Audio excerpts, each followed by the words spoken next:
friend of mine yesterday evening in the club.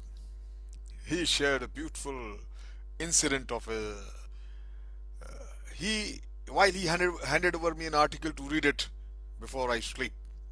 I said, "What is this?" He said, "This is an article you read, but here what happened." He read this article in a very reputed magazine, Too Tired to Love. It is very deliberate. It's a big article, but he gave me the condensed one. So what he did, he was impressed by the article. He took the article to his wife and thought that she should also read it so that they might mutually benefit. That night, when the dinner was finished, the dishes washed and put away, and the children bedded down, he hopefully broached this subject. And he said, "Honey, this is a wonderful article. You see, too tired to love." And he got the shock when he heard, "Don't bother me, just shut up." His wife interrupted, "I am too tired to read." And here, when I get back home, I read the article, so I thought let me talk about the article today and share with my audience as my friends. Whatever it is worth it. But I find it is very interesting and it's really worth it. You see, as a happy bedrooms takes on the attribute of a sanctuary for a married couple. Within these four walls, husband and wife reach the height and the depth of the expression of their life together.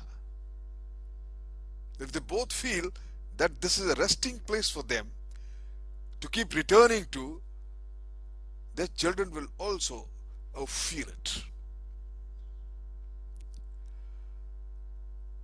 I remember, you see, the author says in the article, the author was Marion Hillard. She says in the article, I'm just sharing what is in the article. She says that I remember rushing home after school as a child and shouting for mother as every child does. And then running upstairs to mother's and father's big bedroom and finding her sitting by the windows sewing. She could have sewed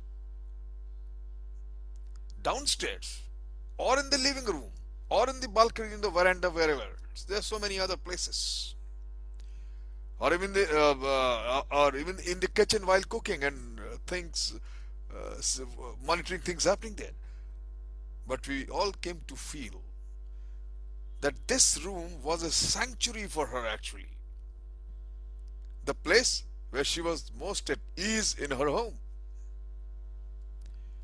Any bedroom can be happy if a woman will learn that her happiness comes about differently from the way her husband does. But I feel it for actually both of them, not only for the wife but the husband too. And this takes knowledge, search, patience, humor, and love. It is rare for a couple to achieve their dreams when they first marry. What things that detract from the happy bedroom? The question comes here, she says, the author says. The first and the most important is fatigue. No doubt about it. A happy married life takes energy. When a man or a woman is too tired out, her or his emotional life is at a dead level. A sense of defeat and disillusionment follows when he or she begins to doubt her or his ability to love and to make love. The girls and the boys who are about to marry should understand this factor. Too often they are tired out at the beginning of their marriage. exhausted from the bridal showers, the shoppings, and the many decisions which accompany this important step. The author writes that the one very young uh, friend of hers, she called her in the morning after her bedding, weeping inconsolably. After the honeymoon, as a family demands on her energy multiply, many a wife develops a take it or leave it feeling about love making. My friend, some woman, she says, afraid of becoming pregnant because they don't want to spoil their looks, or even many of them, they don't want to give up their uh, jobs. Frequently, and they give a reason, they are the fatigue is given as an excuse. Others, when 10 or 12 years of marriage, they seem to have a worth of see the wearing of the glamour, which develops symptoms to serve them their own understanding. My friend, she writes, in most marriages, at some times, a husband or a wife will refuse love making because of distractions, excitement, or most likely personal hurt.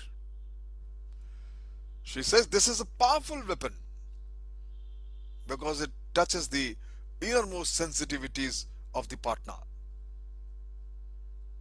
But it is a weapon because it touches the innermost sensitivities. A husband and wife should never use it. To do so is a sin against the spirit. They should be willing, happy, and make the most of it.